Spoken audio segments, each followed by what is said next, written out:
right. Thank you to everybody watching us and hearing us today. Welcome to the SoapBox Modernize or Die podcast. And I'm very excited today. I'm here with my good old friend, Eric Peterson. Very excited for this podcast edition. We're celebrating 15 years of ColdBox being released. So we're doing all kinds of interviews with everybody from the community. And I'm very excited today to share the screen, not the podium, but the screen with Mr. Eric Peterson. So Eric, we all know you as the module maestro. So that's my introduction for you. But why don't you give yourself, first of all, your own introduction to all our SoapBox hearers and viewers. Sure thing. Yeah, I'm Eric Peterson. I live out in Utah with my family, have three little kids and a little tiny Yorkie. I first got started with ColdBox and, to be honest, ColdFusion, CFML altogether 7 years ago. Makes me a youngin', a newbie.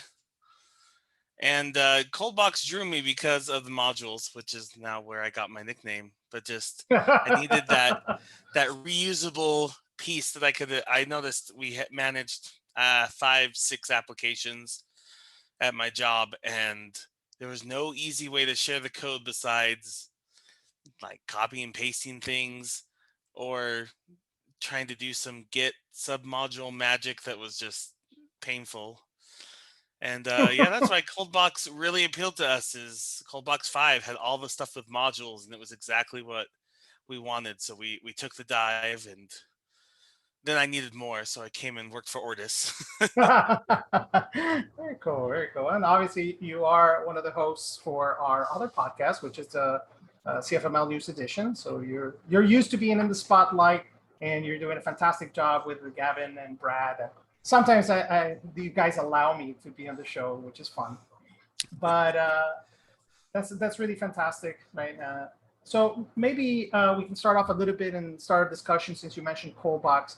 Obviously, 15 years, it's pretty crazy to know that ColdBox has crossed a bunch of barriers, and we're still going strong. So, I already started to talk about a little bit of when and why you started using ColdBox, but maybe you can go a little bit deeper now and tell us, if you can remember which version you started working with. And obviously you said modules are the things that attracted you the most, but maybe let's start there. A little bit of history of you using ColdBox. Just a quick second, Luis. I'm sorry. No worries.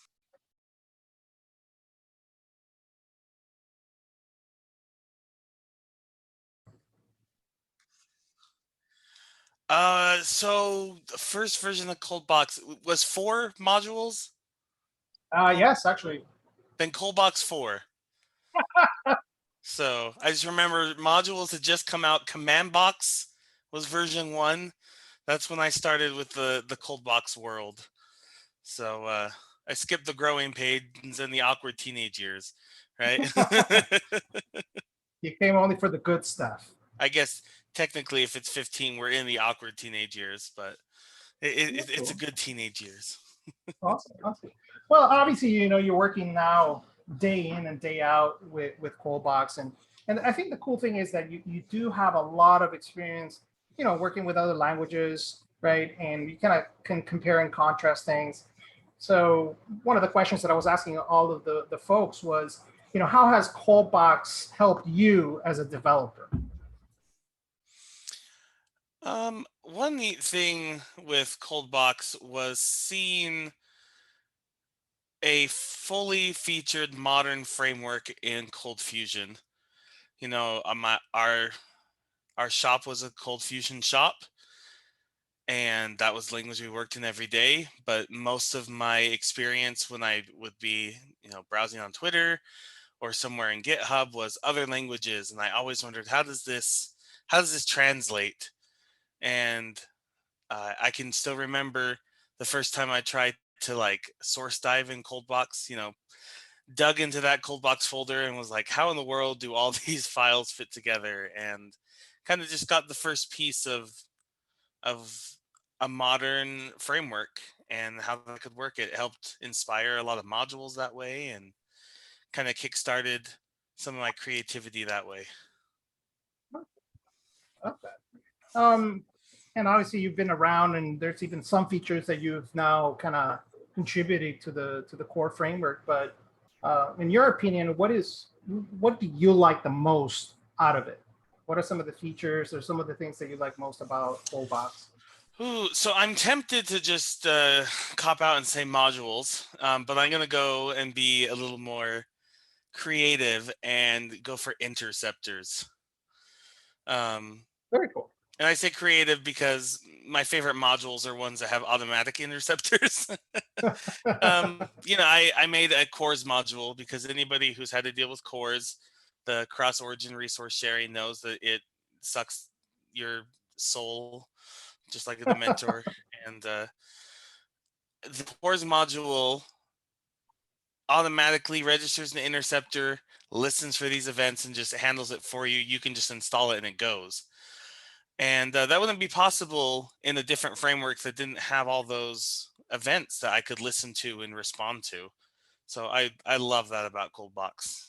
Interceptors for the win. Very cool. Very cool.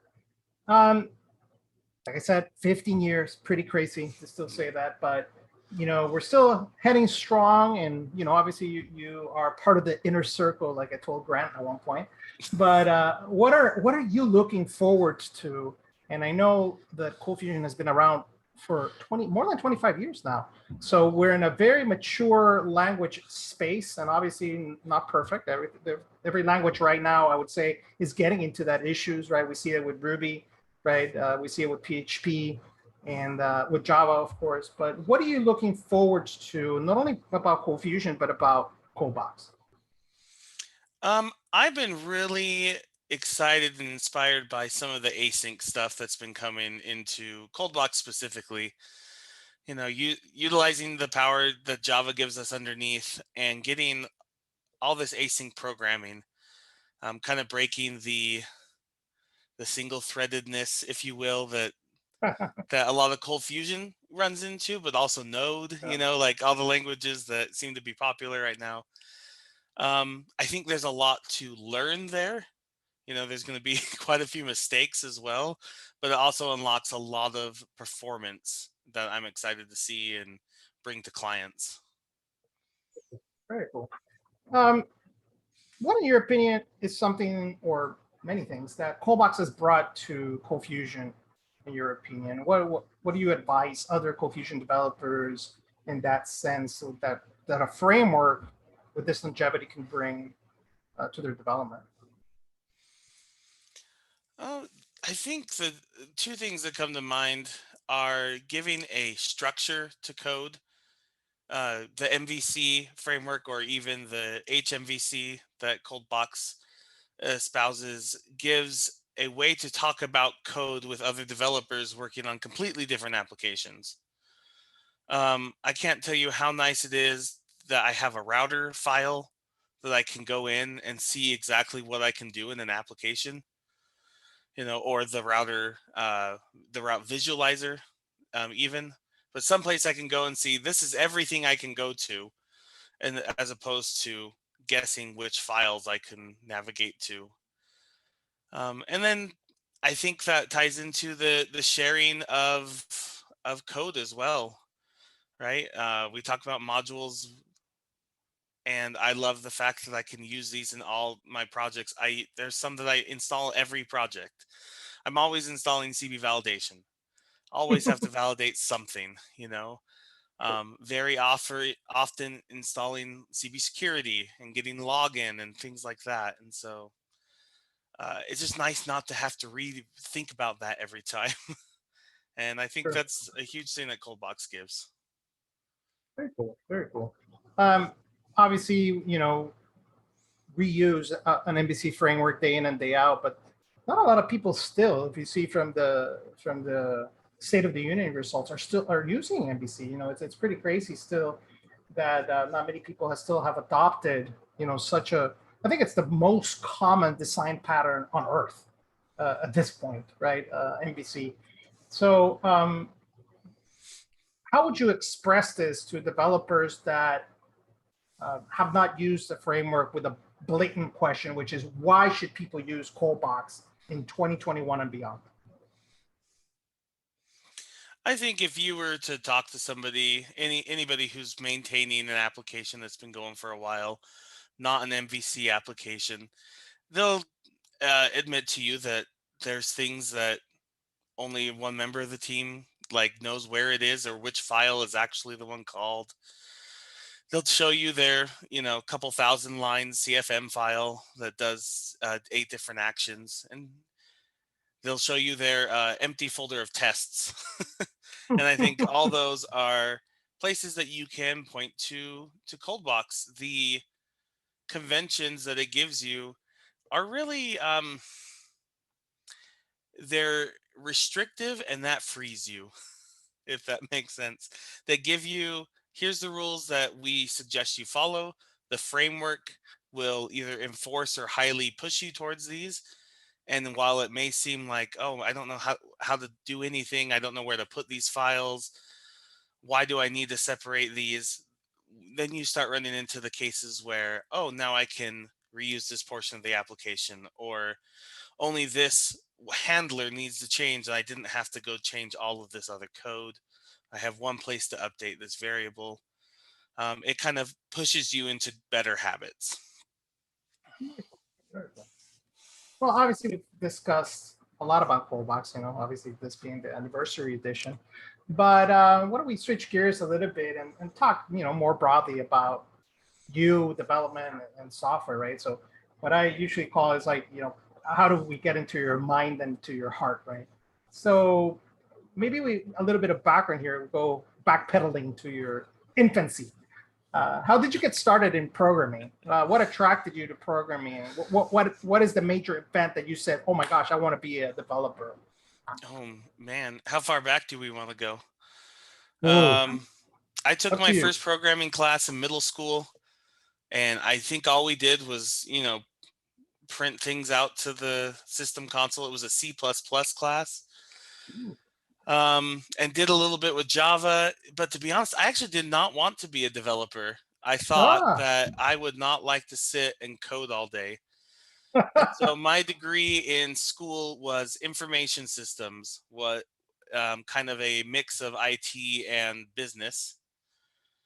And my first job was, the title was systems analyst. And honestly, we just did a bit of everything.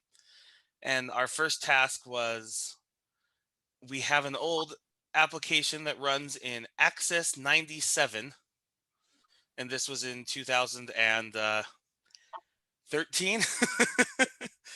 And we were moving it to ColdFusion because that was the language they had chosen, because this group was not, I don't think any of us were software engineers. None of us had a computer science degree. Maybe one of us did. But we were kind of self-taught, and that was our first project. It took a few months of like sitting down, and by the time I came in, I should say, took a few months to finish it out, and I loved it. uh, in a way that school never clicked.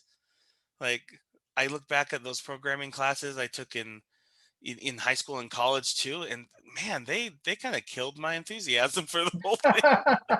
And that's me, right? Some people just latched yeah. onto that, but was not for me. But yeah, building an actual web application and being able to automate things was just addictive. And from there, I continued on the self-taught track. I devoured free tutorials. I started paying for some. None of this will be a surprise, knowing that I really pushed for CFCast to come into existence. Those tutorials got me to a point where I could start contributing to open source and help my team adopt ColdBox, things like that. So yeah, kind of unconventional route to becoming a developer. But once I realized that my favorite part of my analyst job was coding, that's when I started to kind of transition and find a job that was all coding instead of just sometimes. So So that's a great story, man. Um, in that sense, I think it's very nice for our hearers to kind of see what motivates you, what drives you. What do you care about? What are things that you feel that like, ooh, I want to go after that. I mean, we all know your modularity, right? But what else? What drives you? Are we talking specifically in programming? Yeah, especially in your engineering kind of I avenue. mean, I have a streak of perfectionism. Maybe it's more than a streak if you ask my wife. Um, and I am always looking for, if not the way to do it, a better way. I think I can at least now say that there's not one way to do it, but there's some that are better, Yeah. especially in when you look at circumstances. My journey in testing has always been that, like trying to figure out what tests make me the most confident, which ones were worth the time invested into them, and kind of passing that on to others. I love the idea of work that I do saving me time and effort later, which is a reason I love modules and um, testing as well. Saving my tests have saved my hide more than once, and You know, it, it was a long road to figure that out, though. Not just in trying it, but then finding the tests that actually, save my bacon. There's a lot of yeah, tests I wrote that were just me figuring things out and not really useful. think that's super important as a topic of conversation because I would definitely feel that they, especially with the results from the survey, which is the one that we have, right? 50% of people claim that they do testing, but I kind of believe that the majority of them are liars, right? I think that they're basically saying that they test by going to a browser and building this all kinds of manual stuff. And obviously I'm biased, right? Writing test box and seeing the value of automation and behavior-driven development, test-driven development, but yeah, it's a great thing that people are still scared of. And so, why do you think people are still scared of tests, of writing tests? Because they're hard. Like Mhm. anybody that tells you they're not just has been doing it too long, I guess, Mhm. or isn't doing it.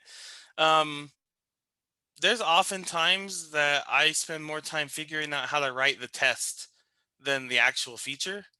Yeah. And it ends up being worth it in the long run, but like especially at the beginning and you're like, I don't know. I don't know how to write this. I can't even think of how to test this. Like, it's Yeah. disheartening. And so I hear the 50% people test and I bet they do. I bet that they have tried testing and where it like clicks and is kind of obvious or more Mhm. clear, they do. But in a lot of use cases, especially if you're not using patterns and frameworks that make it easy to test, you just don't test that part. You Yeah. have tests other places. So it's hard and it takes a lot of work. It gets easier, but it's an investment. Yeah, I definitely feel that there's kind of two phases to it, right? One is getting familiar with the tooling, right? Hmm. So if you're not familiar with your tools, right, it's like, you know, if you don't know how to use a saw, you might chop off your arm, right? So you need to be able to learn how to use that saw first, right? And then the second one is like you say, it's like when you write a feature, it's like, okay, how do I test this? But I think that's part of the journey that many people miss, right? Because it's actually making you think about your feature, right? It's making you think about, okay, is it correctly encapsulated, right? Do I need to actually do some refactoring in order for me to actually even call it or test it out, right? And I think that process of you thinking about how to test is, in my opinion, you're doing it. That's exactly it, right? That's when it clicked with me when I was like, oh, dang, I'm actually ended up writing case scenarios on my board because I didn't even know how to test it. But that was the process that you have to get into because in reality, if you write a feature and you don't write, let's say, an automated test, how do you test it? Right? You still got to write maybe some UI for it, right? Go actually do some wiring. Or if it's an API, you got to see how to actually build something to call it. So you end up actually probably doing even sometimes more work that basically what I found was I would do some other code to test it, right? and then that code would get discarded. I was like, okay, it passes, I'm moving to the next thing, right? But I never built that library of reusable tests, right? That would have saved my butt many, many, many times, right? So that's interesting. I like that point of view that you mentioned. I know for me, one of the, like, I don't know, moments when I was hooked was the first time I did like a refactor. Like I had a test, we wanted to change, we wanted to reuse part of it, and we could pull it out, move it to its own component and reuse it in multiple places, and all the tests like stayed green. And I was like, oh Ooh, my goodness, it that's what works. this is about. So That's incredible. Yeah, that's really good. I love talking about testing, because I've seen the firsthand implications of not doing it, right? But it's right. also, like you said, something that people need to understand that it takes some work, right? Yeah, Um, it takes some work, and it there's a lot of information too, and a lot of it's prescriptive, and some of it is trying to think of the word for it, but almost like gatekeeping in a way, like saying this is how you must do it, and if you didn't, you did it wrong. yeah, And that's hard. I mean, that's all over programming, and yeah, it's very disheartening. I always tell people, like, does your test help you sleep at night?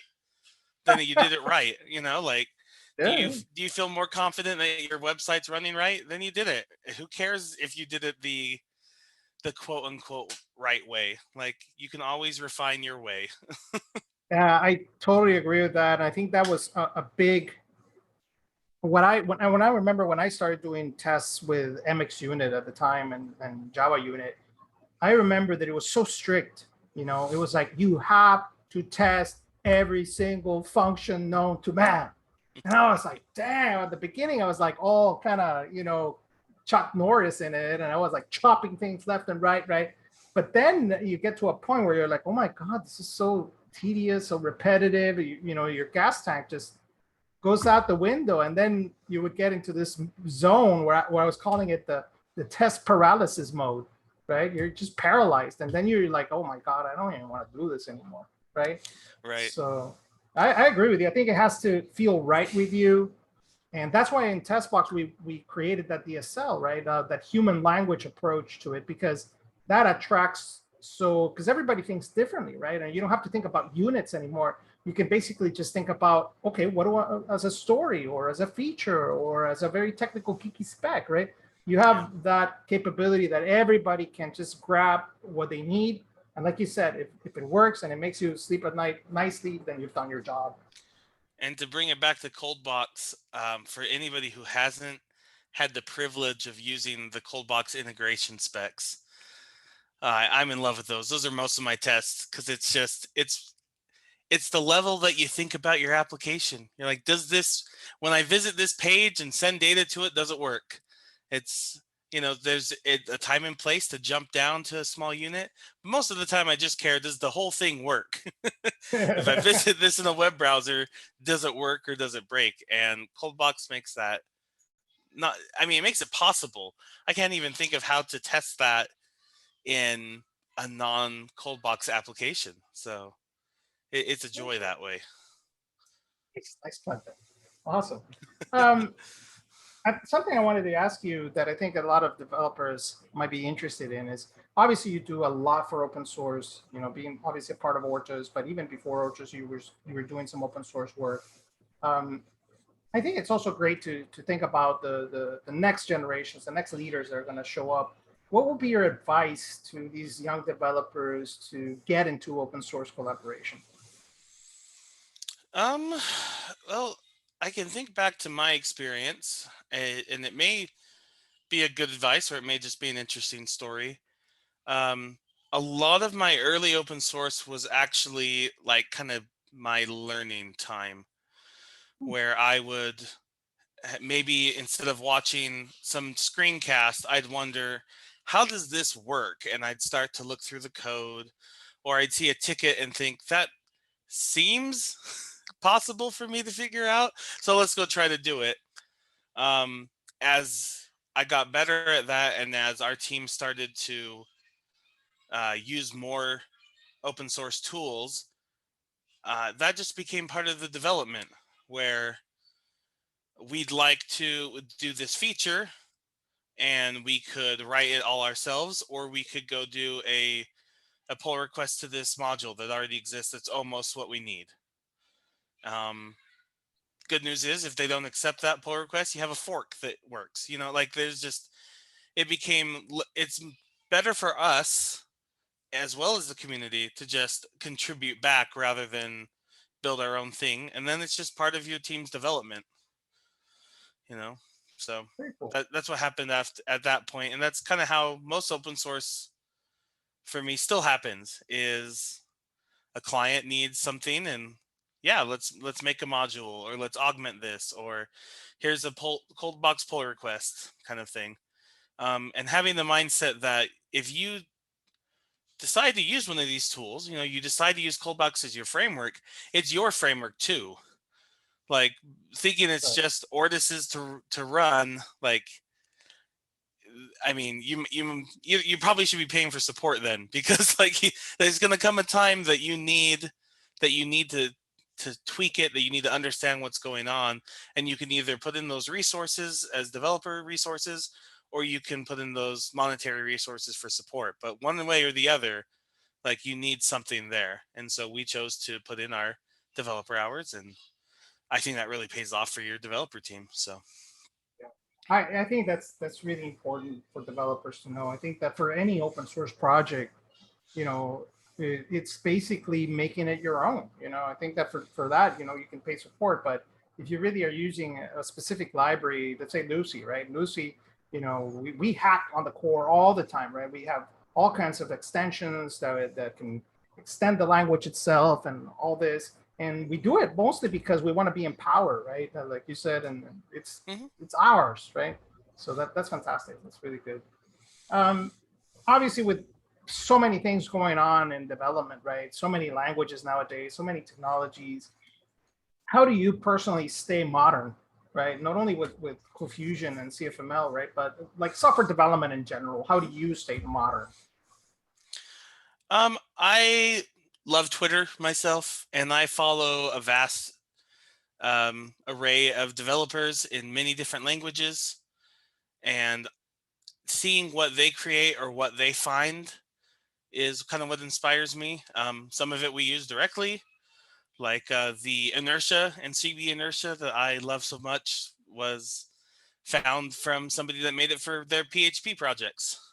And it was built in a way that we could make our little ColdFusion adapter and be on our way.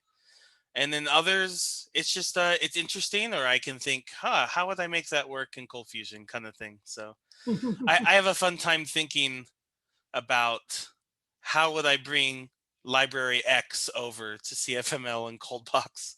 Um, some of them have, and some of them are just fun thought experiments.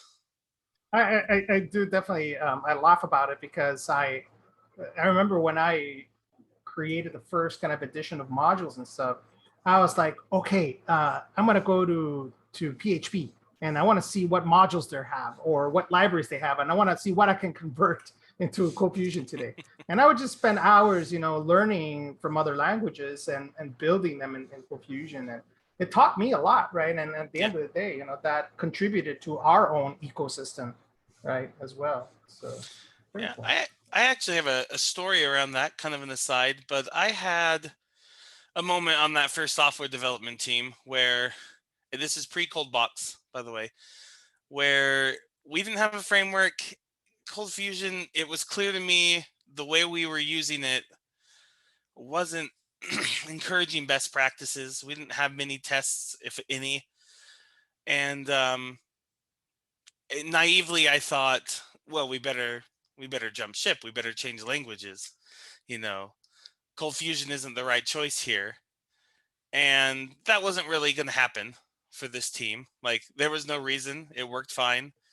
Just because I thought it should look and be architected differently, that wasn't going to make the whole team jump ship. And I kind of had this moment where I thought, I can either continue to moan and complain and wish I was programming in Ruby or Node or something, or I can make what I feel like is missing in ColdFusion. And that's the way I decided to go. Instead of complaining about it, I decided to try to bring over some cool stuff, and I think I have. And it made it a lot better and a lot more fun to program, in addition to helping other people that wanted the same tools. So Yeah, yeah, I think that's super important, especially for our ColdFusion listeners and all developer listeners that want to see ColdFusion as their mother language, right? To take off even further, is we need more development, right? I expressed that in my interview with Jorge, which is I think that developers, in order for us to bring back the glory days of any language, is to build solutions, right? Start building more apps, start sharing, right? Start building more modular, more incredible modules, more libraries, and that brings success on its own. So, but the problem is that sometimes people don't see the success immediately, and I think that goes into more of like a millennium kind of style, right, where they want immediate gratification, right? But unfortunately, these things take time, right? And you have to do that focused intensity through time in order for that snowball to grow, yeah, right? So yeah. Quick, our ORM engine for ColdBox, like that was one of the first things I wanted when I started programming. Was some nice way to like interact with objects. I remember trying. I know I'm dunking on it, but I remember trying the CFORM, the Hibernate, and yeah, thinking this is hard. it um, is.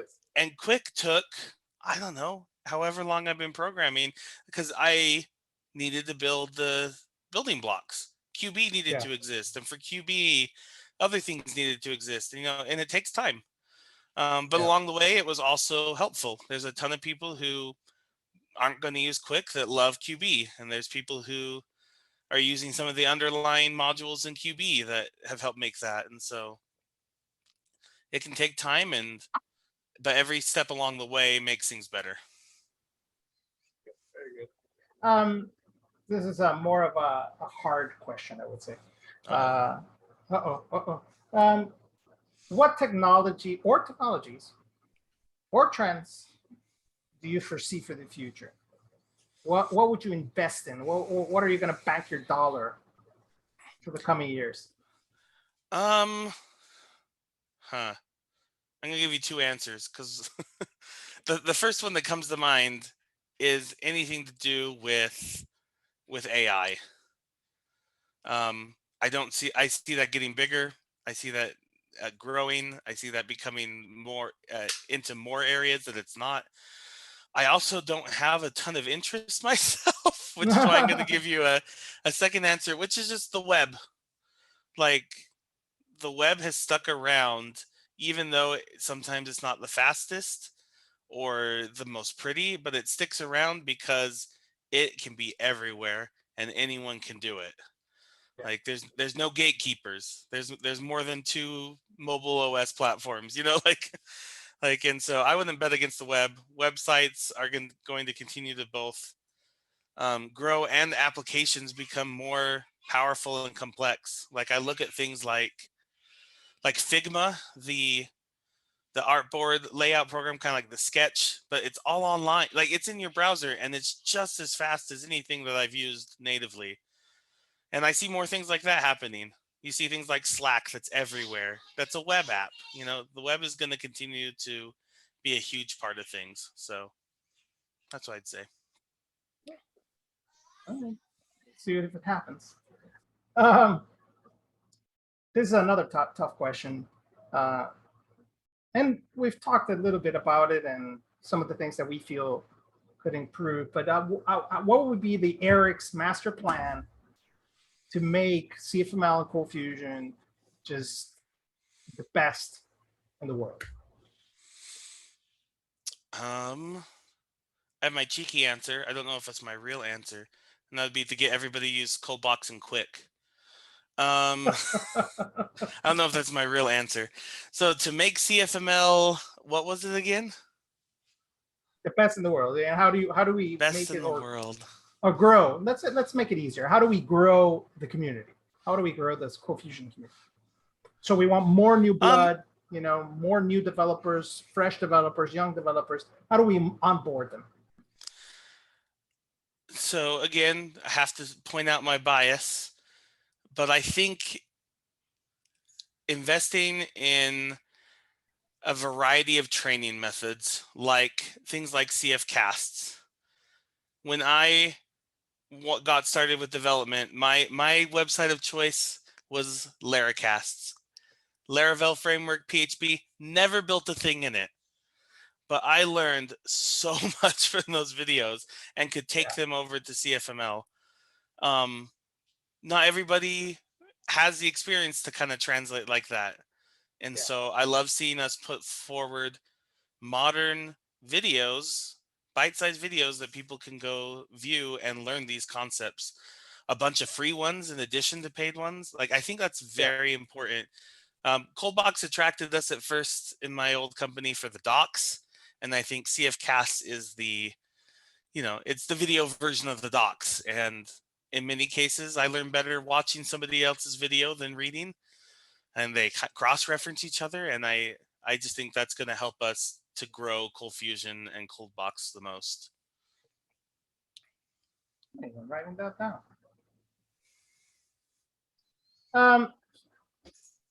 Kind of getting into the long stretch here. So what advice would you give yourself to young Eric?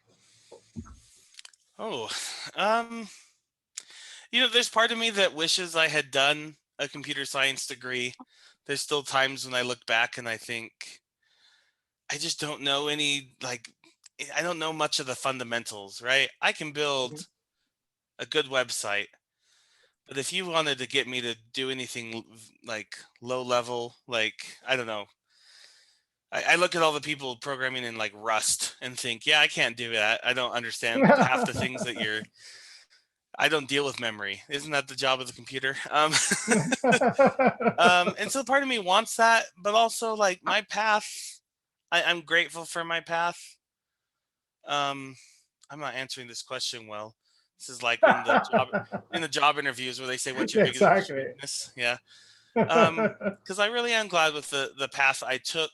I think I would just, maybe if there was some way to help my younger self get over the perceived problems of ColdFusion quicker, like get over the fact that it wasn't Laravel with the videos, and it wasn't Ruby that everybody thought was amazing, and just appreciate like being able to help wherever I was. So I wasted a good, I don't know, probably year on that. That year coming back would be nice.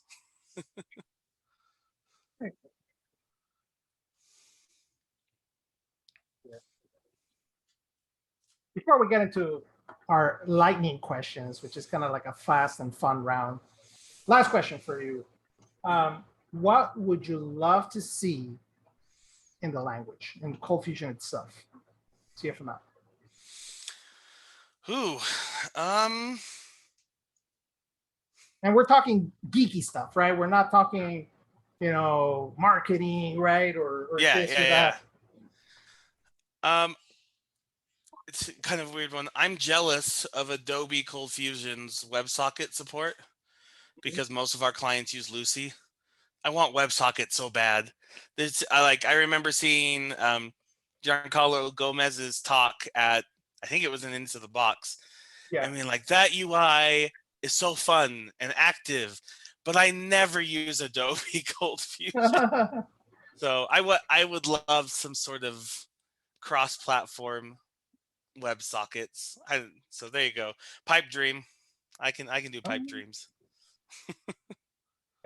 Well, I'll let you into a little secret, Eric. I'm investigating all this on a proof of concept that I have. So when it's ready, I'll show it to you. But I have a Java library that I found that it allows you to build all kinds of different sockets and different permutations depending on the URL namespace that you use. So I thought it would be a great addition to ColdBox modules because they can influence the URL. So every socket can actually attach itself to different routes, basically. So you can define different routes for different channels and stuff like that. But like I said, it's still experimental, but I'll share it with you afterwards. Okay. I think But if I yeah, was going to come up with a number 2 or maybe number 1, John Farrar will love me for this. A step debugger for CFML. ooh, yeah, There have yes. been occasions where I cannot get enough write dumps in my code to figure out where I am, and I just want a step debugger. And there's some things like I know Fusion Reactor will do like live code, like production debugging. I guess I've never got into that. Maybe that's a great use case, but after doing some like node debugging and I can do it right in VS Code and the browser, I'm jealous. I want that. I agree with you. I think ColdFusion developers have kind of been basically, just burned. Not, I don't know, burned is even it. I think we just have been used to write dump a board, right? Yeah. Dump a board, dump a board, dump a board. I mean, that has been our debugging process for years, right? Imagine when dump didn't even exist. I mean, whoo, that was pretty fun. So I think that I agree with you. I think a step debugger would give it even more validity. I know Adobe mentioned that they were going into VS Code land, right, for IDE. So I think if they're listening, it would be fantastic if they added a step debugger. You know, That that would be worked incredible. across engines, pipe Mm, dreams. yes, exactly. I don't know about that one, but we remember this was a pipe dream question. So there Yes. you go. All right, awesome, awesome. All right, man, you ready for the lightning questions here for some fun stuff? Maybe. Are there right answers? No, Okay. Get, not a wrong answer. You all don't have right. to answer. It's just fun stuff, man. All right. But this is a Give me tough one because. Go ahead. give me just 1 second to calm the rabid children. Go ahead, man. Go ahead. All right, man. First question. I know it's going to be hard because you're a youngster. People don't know this, but you're like 17. So I can't. No. I Not that can't. young. But maybe you do have this musical appreciation. So, do you have a favorite 80s rock band? Oh. If not Yeah. 80s, how about 90s? Well, no, now my brain's in 80s. Don't switch on me. Um, I might. This is going to be more embarrassing on. I don't know when the bands were around, rather than I don't listen to 80s music. Journey, was Journey in 80s, or are they the It 70s? was. It was. Ding, Okay, ding, ding. Journey. I love Journey. Yeah, I was born in 88, so I didn't really get a ton of that, but yeah, Journey. Got a little There you bit. go. A little bit. Nice. Are you much of a kind of Netflix, Hulu guy? Are you watching any type of Oh cool yes. series? Um yes. So I love the Marvel series. Just finished Loki. Ooh. And then also there's just a few comedies that we just rewatch all the time. So I got to give you a bunch now. Psych, Brooklyn Ooh. Nine-Nine, Parks and Rec. They're ones that I can just put on in the background because they just make me laugh and I can do something else. So right now it's Parks and Rec. But yeah, any of those. Right. I gotta watch Parks and Rec as well again. I watched it for a long time, and I haven't watched it again in a long time. Very cool. Do you read any books? Are you much of a book hmm aficionado? What are Um, some of the books that you would recommend? I'm a big fan of Brandon Sanderson. He is a fantasy and science fiction author. Um, I've read everything he has. It's the kind that when it comes out, I'll drop everything I have to read his book. So Yeah. they are wonderful. Um, for anybody who hasn't read any of them, I might start with Mistborn, which I've heard described as fantasy meets Ocean's 11. So Interesting. Very cool. Very cool. Um, what's an area of personal growth that you have experienced recently? What's something that you have seen a personal kind of growth? Obviously, we're all developers, but we're pretty motivated and disciplined, and it's always fun to see how other people attack discipline and attack leadership. So, what is yeah. your personal area of growth that you find that you've Well, grown? I've been focused lately actually on trying to find a like physical fitness activity that I like. I think a lot of people can relate to that. That yeah, I should be more active, but everything's boring. I'm not a runner. I don't. People talk about runner's high, and I've just never got it. I'm sorry, but I have found one that did give me maybe the equivalent, and that's boxing. Ooh, I've never been like a tell me. fighter, never wanted to like punch somebody, but man, punching that bag feels good. That's awesome to hear, So man. I found a gym just real close to my house that does Yeah, boxing classes, and I go 3 to 5 times a week right now. So it's been really fun. I like that, man. It's really, really cool. I love all kinds of physical activity. Since I was a kid, I've done all kinds of sports. So I try to remain very active. And I did boxing a little bit in college. Maybe I'm going to get it when Lucas is a little bit older. It'd be fun with him to spar with him. Maybe he'll break another rib on me. All right. What's a hidden talent that you have? Well, since everybody here knows me from the development world, like I'm actually big into theater, musical theater specifically. I've I've played the piano for 27 years now. Oh, Played a lot I in didn't for even know that. theaters. Yeah. And I love acting, singing in them, directing plays. So I've done all of that. So yeah. Very cool. I like that, Like man. That's awesome. let's see. What was the last role I did? I played Pulitzer and Newsies just a couple years ago. So for anybody who actually follows musical theater, they might be impressed. Nice. All right, last question for you, Eric. What do you like to do for fun? I know you're doing boxing and you're doing now your acting and stuff. What else do you like to do for fun uh to decompress? I would say. I love games. I'm both board games and video games, card games, all of the games. There's a group in my neighborhood here who we get together every 1 or 2 weeks and each bring a nerdy board game or card game and play it together. So and then on just other downtime, I just pull out a fun video game or something and love going through those. So it's also fun now because my oldest son is way into video games now too. He's 6. He's discovered his love of them, and so we get to play together, and that's fun. So Awesome, man. Very cool. Very cool. Well, I just he's. want to thank you for. Go ahead. I was gonna say he's still at the age where he doesn't beat me yet, so it's still fun for me. Oh yeah, it'll get to a One day, point that yeah. yep, starting to see that with Lucas and not just playing soccer outside and oh my gosh, he's getting so good. It's like, man, he's gonna beat me up and tear me up soon.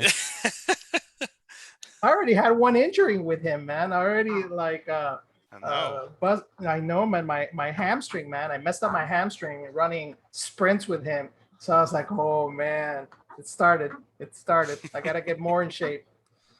Well, thank you, Eric. It's been really fun to spend almost an hour with you, man. It's really I've learned so much from you now that I didn't know, which is great, and very exciting for this kind of soapbox edition where we kind of get to really talk about all kinds of stuff about development and leadership and people's life goals and stuff. So it's really very exciting for me as well. So thank you, appreciate it. Yeah, thanks for having me, Luis. All right, see you later.